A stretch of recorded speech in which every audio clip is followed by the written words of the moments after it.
안녕하세요. 골 때리는 TV 배팅맨입니다.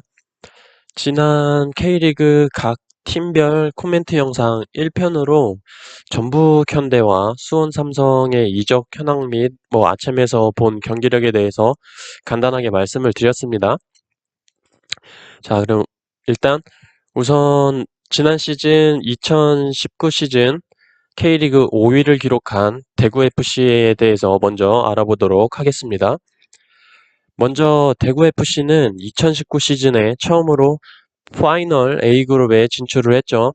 역대 최고 성적인 5위로 마무리를 지으면서 창단 이래 최고의 시즌이었습니다. 그런 최고의 결과를 낼 수 있었던 이유 중에 하나로 바로 안드레 감독님이 있었죠. 하지만 안드레 감독님이 프리시즌 진행 중에 계약에 문제가 생겨서 대구FC를 떠나게 됐습니다. 그래서 현재 대구FC는 수석 코치로 있었던 이병근 감독님이 대행으로 지휘를 할 예정입니다. 지난 시즌에 대구FC 스쿼드에서 다른 팀으로 이적한 주요 선수들 먼저 말씀드려 보도록 하겠습니다. 먼저 여러분들도 아시겠지만 대구FC의 최고의 수문장이죠. 아니 우리나라의 국가대표 최고의 수문장이라고도 할 수 있는 조현우 선수가 울산 현대로 이적을 하면서 연봉 10억 수준으로 계약을 했습니다. 그리고 수비에서 활약을 해줬던 한희훈 선수가 광주로 이적을 했고 시즌 중반에 영입을 해서 왕성한 좀 활동량을 보여줬던 히우드 선수가 브라질 팀 아바이 FC로 이적을 했습니다. 온 지 얼마 안 돼서 바로 다시 브라질로 돌아갔네요. 그리고 공격수 김경준 선수가 안산 그리너스로 이적을 했습니다. 사실 대구FC로서는 조현우의 공백은 아쉽지만 공격의 중심이라고 볼 수 있는 에드가 선수와 세징야 선수를 지켜낸 것만 해도 잘 됐다고 생각합니다. 그리고 이번 시즌 새롭게 대구FC의 유니폼을 입게 된 선수들은 많은 영입은 보이지 않는 대구지만 대구의 제일 큰 공백으로 볼 수도 있는 조현우의 빈자리를 포항의 골키퍼 하명래 선수를 영입을 하면서 채웠습니다. 1군에서는 아직 데뷔하지는 못했지만 20살 유망주 선수로 194cm의 장신의 반사신경이 굉장히 좋다고 합니다. 하지만 대구FC에서 조현우의 빈자리를 기존에 좀 채워줬던 최영은 선수가 선발로 출전하지 않을까 싶습니다. 그리고 수비에 J리그 마츠모토에서 센터백으로 활약 중인 조진우 선수를 영입을 했고 미드필더에 포항에서 활약을 했던 이진현 선수를 영입을 했어요. 또한 20세 이하 월드컵 준우승의 주역이죠. 수비수 황태현 선수를 영입을 했습니다. 안산 그리너스의 공격수 김경준을 내주고 수비수 황태현을 영입을 하면서 마트레이드 했다고 보시면 돼요. 일단 활동량이 많고 수비로서 가져야 될 장점들이 많다고 봅니다. 그리고 수원에서 좀 존재감이 없이 시즌을 마쳤던 공격수 대한 선수를 영입을 했습니다. 사실 대한의 영입은 제가 보기에는 조금 미스가 아닌가 싶은데 그래도 FC 서울에서 뛸 때는 많은 활약을 보여줬기 때문에 대구FC에서 좀 조커로서 뭔가 한 방을 기대를 하고 영입을 한 것 같습니다. 자, 이렇게 이적한 선수들과 영입한 선수들을 볼 때 이번 시즌 대구FC는 기존의 전력에서 좀 더 좋아졌다라고 평가를 하고 싶습니다. 조현우 선수의 그 골키퍼의 빈자리는 최영은 선수로도 충분히 채울 수 있다고 생각을 하고 있고 특히 공격의 중심 세징야와 에드가 선수 이 두 선수가 그대로 남아있고 이진현 선수, 황태현 선수처럼 젊고 활동량이 많은 선수들의 영입으로 대구 특유의 활동량이 많은 축구에 힘을 보탤 것으로 보입니다. 팀워크만 확실히 키운다면 대구FC는 지난 시즌 리그 5위보다도 더 좋은 성적을 낼 수 있는 2020 시즌이 될 것으로 보입니다. 자, 두 번째로 말씀드려 볼 팀은 지난 시즌 리그 6위를 기록한 강원FC입니다.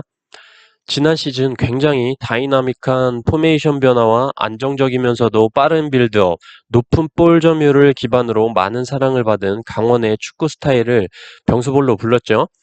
김병수 감독님이 다년간 지금 강원과 재계약을 마쳤습니다. 강원FC 하면 역시 지난 시즌 홈에서 그 포항과의 대역전 경기를 빼놓을 수가 없죠. 이 경기가 아마 그때 당시에 세계적으로도 굉장히 화제가 됐었어요. 4대 0으로 지고 있다가 5대 4로 역전을 하면서 후반 추가 시간에만 강원이 3골을 넣었던 그 경기 여러분들도 기억하고 계실 거라고 생각합니다. 자, 어쨌든 강원FC에서 다른 팀으로 이적한 주요 선수들 먼저 말씀드려 보도록 하겠습니다.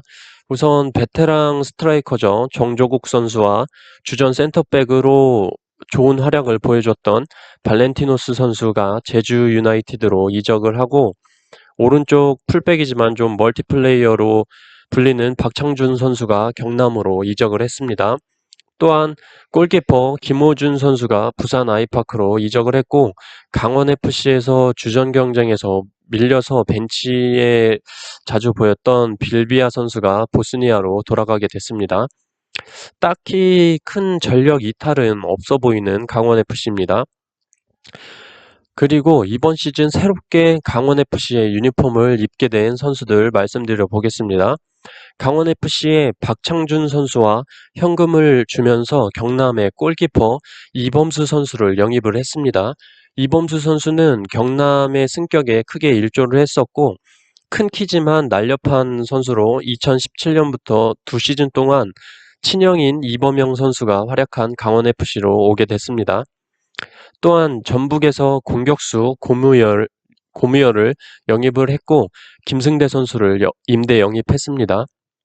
또한 성남의 주전 센터백으로 성남의 수비 축구의 핵이었던 임채민 선수를 영입을 했고, 수원 삼성의 윙백 신세계 선수를 영입을 하면서 지난 시즌 공격력에 비해 실점이 너무 많았던 강원으로, 실제로 강등된 경남과 제주 다음으로 많은 골을 내줬던 강원이죠. 그래서 좀 수비적인 보완을 많이 했다라고 보입니다. 결과적으로 강원FC의 이적과 영입을 보면 확실히 약점을 보완하는 영입으로 지난 시즌보다 좋은 결과를 내기에 충분해 보인다라고 보입니다. 사실 지난 시즌도 조재환과 김지현, 이영재 선수의 활약으로 좋은 경기력을 보여줬지만 마지막쯤에 부상으로 인해서 시즌 막판 좀 무너져 내렸다. 그 무너진 이유는 백업 자원이 없었다라고 봐도 무방합니다. 하지만 이번 시즌은 김승대와 고무열의 영입으로 김지영과 조재환 자리에 자원이 추가됐고, 수비적으로도 보강을 잘 한 것으로 보입니다. 이번 시즌도 지난 시즌에 이어서 강원FC의 좋은 성적을 기대해도 될 것으로 보입니다. 자, 세 번째로 말씀드려 볼 팀은 승점 1점 차이로 전북에게 우승을 뺏긴 울산입니다. 울산은 지난 시즌에 이어서 김도훈 감독님 체제가 이어지게 됐습니다. 김도훈 감독하면 역시 지난 시즌 대구와의 경기에서 판정 시비로 주심에게 항의하면서 시계 푸는 장면이 굉장히 인상적이었죠. 이거 잠깐 따라해보면,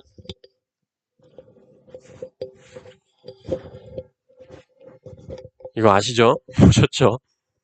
어쨌든 이번 시즌도 김도훈 감독님이 이어가게 됐는데, 이번 시즌만큼은 우승 트로피를 꼭 들어 올려야 될 것으로 보입니다. 선수 영입을 보면 이번 시즌 구단에서 많은 지원이 있었다는 게 눈에 확 보여요. 우승 못하면 아마 내년에는 김도훈 감독님은 울산에 없을 것으로 보입니다. 우선 울산 현대의 지난 시즌 스쿼드에서 다른 팀으로 이적한 주요 선수들을 먼저 말씀드려 보도록 하겠습니다. 먼저 울산의 미들진을 보면 위기 때마다 큰 활약을 보여줬던 김보경 선수가 전북으로 이적을 했고, 질 좋은 패스를 보여줬던 믹스 선수도 맨시티로 돌아갔습니다. 또한 수비형 미드필더로 활약했던 박용우 선수가 상주 상무로 입대를 했고, 공격의 오세훈 선수도 상무로 입대를 했습니다. 그리고 측면에서 빠른 스피드를 보여줬던 황일수 선수는 경남으로, 주민규 선수는 제주, 이종호 선수는 전남으로 이적을 했습니다. 그리고 측면 수비를 담당했던 김창수 선수도 광주로 이적을 했습니다. 또한 울산의 마지막 경기에서 상대편에게 환상적인 드로잉 어시스트를 보여준 골키퍼 김승규 선수가 가시화로 이적을 했죠. 울산에서 지난 시즌 주축 역할을 해줬던 선수들이 많은 이적을 했습니다. 하지만 많이 보낸 만큼 선수 보강도 확실히 했다라고 보입니다. 이번 시즌 새롭게 울산의 유니폼을 입게 된 선수들은 골키퍼 김승규 선수의 자리를 완벽하게 커버해줄 수 있는 조현우 선수를 대구에서 영입을 했죠. 그리고 미드필더에 윤빛가람 선수를 영입을 했고 FC 서울과의 위약금 문제가 남아있긴 하지만 이청용 선수를 3년 계약으로 구단 최고 대우로 영입을 했습니다. 조현우 선수가 연봉 10억 정도니까 10억은 넘는 수준이 될 것으로 보여요. 근데 뭐 이거는 잠깐 연봉 얘기가 나와서 그런데 지난해 국내 선수 최고 연봉이 전북의 김진수 선수더라고요. 연봉이 14억 3,500만 원이나 하더라고요.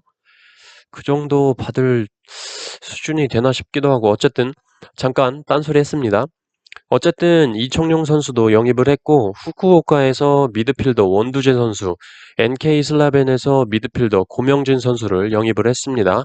그리고 국가대표에서 선발은 아니지만 교체 멤버로 가끔 출전을 하는 가시마인틀러스의 센터백 정승현 선수 영입을 했고 공격에는 알크마르에서 비온 존슨, 인천의 정운성 선수를 영입을 했습니다. 자, 울산도 확실히 다른 팀으로 이적한 선수도 많지만 영입한 선수들이 엄청 기대가 됩니다. 영입한 선수들이 전부 나온 경기는 아니었지만 기본적으로 2월에 아침 경기 울산과 도쿄 경기를 보면 공격에서 엄청 답답한 모습을 보여줬던 울산이에요. 비온 존슨과 주니오 선수를 동시에 기용을 했지만 둘 다 피지컬은 좋은데 굉장히 발이 느리고 지키는 능력이 좀 떨어져 보였습니다. 또한 미들 진영에서 패스미스가 너무 많았고 좌우 측면에서 올려주는 크로스도 좋지 못했죠. 하지만 이런 것들은 새로운 영입 자원들 이청용, 윤빛가람 선수의 활용으로 극복이 가능해 보이고 개인적으로 주니오 선수 혹은 비온 존슨 선수를 동시에 기용하지 말고 원톱으로 한 명만 기용하는 게 울산에게는 이득일 것 같습니다. 이런 문제들은 어차피 김도훈 감독님께서 최종적으로 영입한 선수들을 가지고 잘 풀어야 될 것으로 보여요. 개인적으로 영입한 선수들을 잘 활용해서 전술만 맞아 들어간다면 우승에 가까워지지 않을까 싶고 지난 시즌 경쟁 상대였던 전북은 이번 시즌에는 씹어 발라먹지 않을까 싶습니다. 자, 오늘 이렇게 K리그 전북과 수원에 이어서 대구, 강원, 울산 세 팀에 대해서 말씀을 드렸습니다.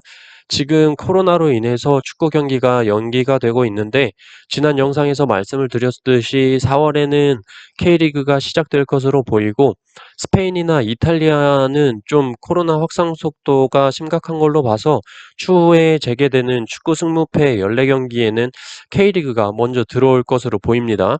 여러분들 K리그 팀별로 이렇게 이적사항 미리 알고 계시면 좋을 것 같고 지금 영상을 보시고 리그 시작 날짜가 확정이 되면 그때 다시 한번 또 이 영상을 보시면서 공부하시면 축구 분석에 많은 도움 될 거라고 생각합니다.